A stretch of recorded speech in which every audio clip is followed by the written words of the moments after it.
Parce que moi, on me chassait Avec des sa voix de répétitions. fille. On me chassait des répétitions. Waouh. Ouais, parce que quand je chante et puis je fais des trucs, on dit, il faut te mettre à côté. Moi, mais je suis là, quand un moment donné, je prends ma route, je pars à la maison, je marche, je pleure sur la route. Bonjour, Gilles Fils. Bonjour, Joël Ndiépa Anani. Je suis très heureux d'être là. Merci, moi aussi. Merci d'avoir accepté de te prêter à ce jeu du podcast. Ok, un format qui est plutôt décontracté où on parcourt les activités, la personnalité, les ambitions, la vision des invités. Et comme j'aime le dire, je n'invite que des personnes inspirantes qui m'inspirent de façon égoïste. Alors, Chilo Fils, est-ce que tu peux me dire à l'état civil ça donne quoi et enchaîner avec une présentation de toi pour les quelques membres de ma communauté qui ne te connaîtraient pas encore. À l'état civil, c'est ECI Achille Mathieu qui a donné Chilo Fils. Pourquoi Chilo Fils? C'est maman, que j'étais très jeune à l'époque, enfant même, quand elle rentrait dans la chambre très tôt le matin pour nous réveiller, elle m'appelait toujours Chilo. C'est-à-dire qu'elle se réveille à 5h30, elle commence à chanter les louanges du Seigneur, elle adore, elle chante, elle fait le ménage, elle va dans la chambre, elle toque la porte, elle m'appelait Chilo. Donc c'est comme ça que mes frères ont commencé à m'appeler Chilo, et puis quand je pars à l'église, on m'appelle Chilo, et le nom reste Chilo. Maintenant j'ai ajouté fils dessus pour ne pas faire trop prétentieux, c'est Chilo, machin. Non, c'est fils, le fils de Dieu, le fils du Messie. Voilà ce que ça veut dire Chilo. Alors je suis titulaire d'un diplôme d'ingénieur en marketing et communication. Voilà. Par ailleurs, je suis aussi le président d'une association de jeunesse chrétienne qui s'appelle la Jeune Chrétienne Dynamique. Oui, on y a reviendra. 110 000 membres sur Facebook et puis 5 000 membres actifs. Et on s'apprête à fêter avec Fast nos 5 ans d'existence. Tout à l'heure, tu disais que tu as rajouté fils pour pas paraître trop prétentieux. Alors j'ai l'impression que Chilo est un grand nom, peut-être un peu trop lourd, que tu as essayé d'adoucir avec fils. Que veut dire Chilo? Non, Chilo, selon la Bible, dans le livre des Genèse, Chilo, c'est le Messie.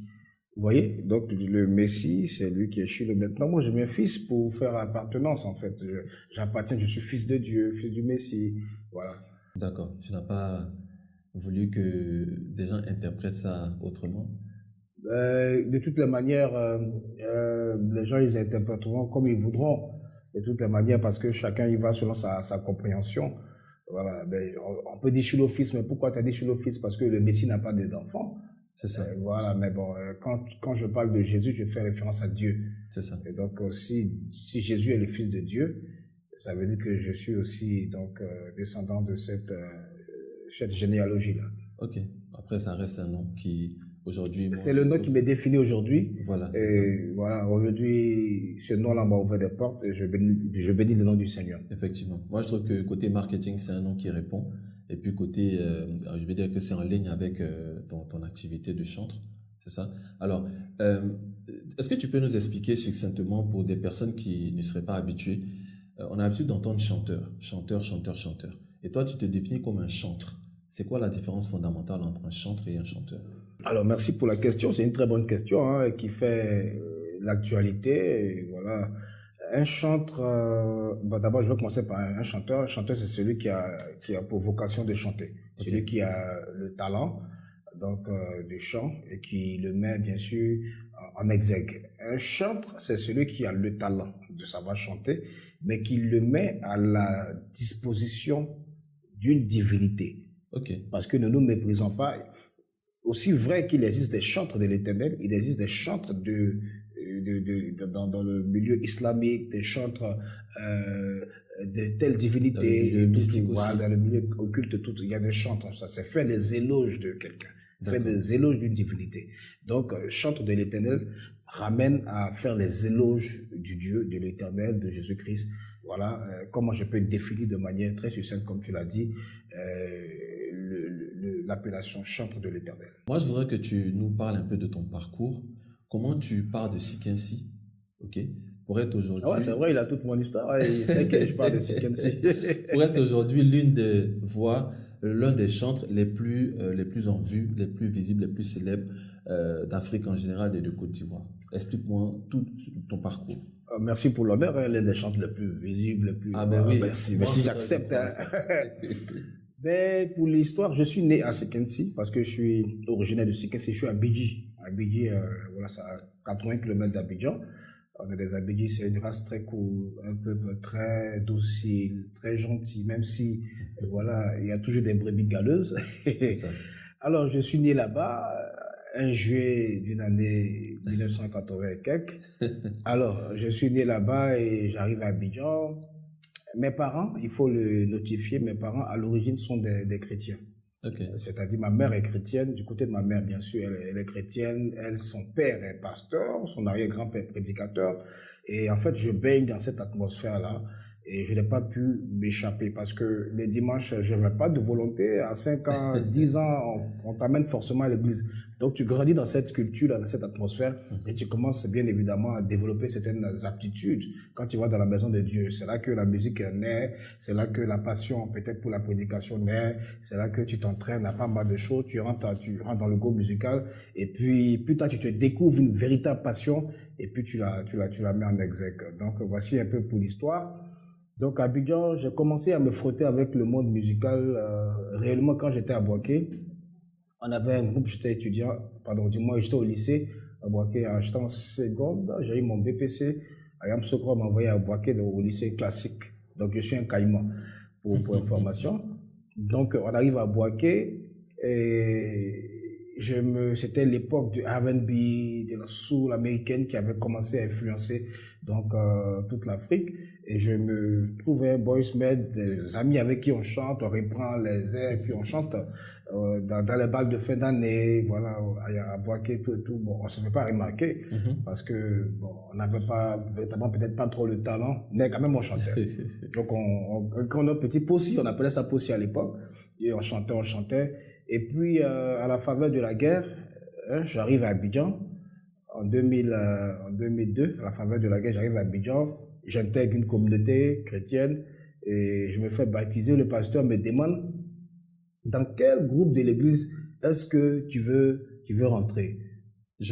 Voilà, je regarde et vraiment je regarde protocole, tout le groupe. Chante, voilà, tout. Sécurité. Il y avait protocole, il y avait sécurité, il y avait intercession, il y avait le groupe des jeunes, il y avait le groupe musical, il y avait la chorale. Je regarde, j'aimais pas trop la chorale parce que j'avais l'habitude d'entendre des chorales où, je veux dire, il n'y avait pas trop de possibilités pour le lead vocal de s'épanouir dans le chant et tout. Donc, j'aimais beaucoup les groupes musicaux. Donc, puisque j'étais à Boaké, et qu'à Boaké, j'avais un boss band, j'avais commencé à apprendre à chanter. J'avais commencé à répéter des chansons, des chanteurs d'R&B de l'époque. J'ai dit, j'entre dans le groupe musical. Il m'a dit, tu as bien réfléchi. J'ai dit, oui. Il dit, va prier. Je vais prier, je reviens. J'ai dit, oui, je suis convaincu, j'entre dans le groupe musical.